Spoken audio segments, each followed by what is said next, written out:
Saan magandang magtago sa Pilipinas pagka nagka-zombie? Saan ba magandang magtago dito na makakaligtas ka talaga? Ito yung akin Una syempre, sa mga mall baby. Una sa lahat, bakit hindi sa mall? Andyan na lahat eh.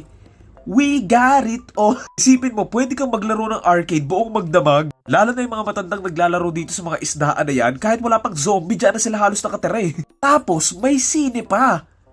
Diba? Yan pa lang eh. Lahat pwede mong panoorin dito. Pwede kang mag-vlog tapos dyan mo panoorin. Ang maganda pa dito, may department store tapos pwede ka pang humiga sa mga kama dito. Isipin mo yun, gabi-gabi, iba-iba kama mo. Ito kama mo pag galit ka, ito kama mo pag masaya ka, tapos ito kama mo pag makikipag-ano. Siyempre ang tanong, saang mall naman? Una kong naisip sa may MOA, kaso masyado tong open eh. Mahirap tong saraduan. Maganda rin sana dito dati kasi may seaside eh. Kaso tinambakan na. Landside na.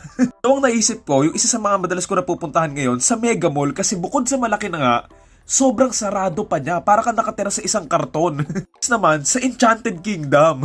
Pagka nakapasok yung zombie dyan, dito lang ako tatambay eh, hindi na nila ako maaabot. Yung zombie, pag nakaakyat pa dito, ewan ko na lang eh, ano yung zombie, unggoy? Tsaka kita mo yan, ang laki daming magagawa dito. Pag ako dito nagtago, andito lang ako lagi tatambay, magsiswing-swing lang ako. Tapos ito, gagawin ko tong swimming pool. Kaso ngayon hindi pa pwede kasi kung nakasakay na kayo dito, alam nyo kung gaano kabaho yung tubig.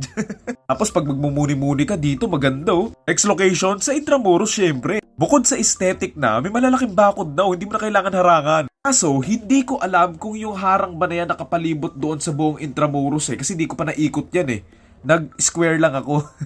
Yun lang talaga, ang lalaki ng mga daanan dito eh. Pagka nagka-zombie, talagang pasok lahat sila dyan. Advantage lang nito, kung may social media pa rin sa zombie apocalypse, ang aesthetic ng bahay mo. At least, kung makakain ka man ng zombie, sa aesthetic na lugar pa.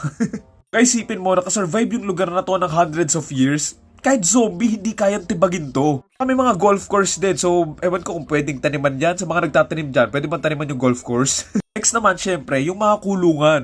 Maganda dito kasi may bakod na. Ang problema lang dito, pagka nagka-zombie, for sure, madami na ring zombie sa loob. Kasi ngayon pa nga lang nakakapagpasok na sila ng mga TV, laptop, mga cellphone. Partida may bantay pa yon. Paano pa kaya pag mga zombie na? Second to the last, Star City. Pero yung original. Kung yung dati pa, dito ako titire sa may Pirates, dating ang Lion King yan eh. Kung hindi doon, dito ako matutulog para astig. So ngayon hindi na masyado maganda yung Star City, parang warehouse na may rides na lang. Pinaka-last, Manila Ocean Park. Kasi dito hindi ka magugutom eh, kung mahilig ka sa seafood. Joke lang joke lang. Dito ka titira, aesthetic din oh. Kaso ang problema, magkakalumot din to, so wala din. Alam nga naman ako pa maglinis dyan, may zombie na nga. Saka anong papakain ko dun sa mga penguin? Anong gagawin ko dyan? Hatid ko sa Madagascar?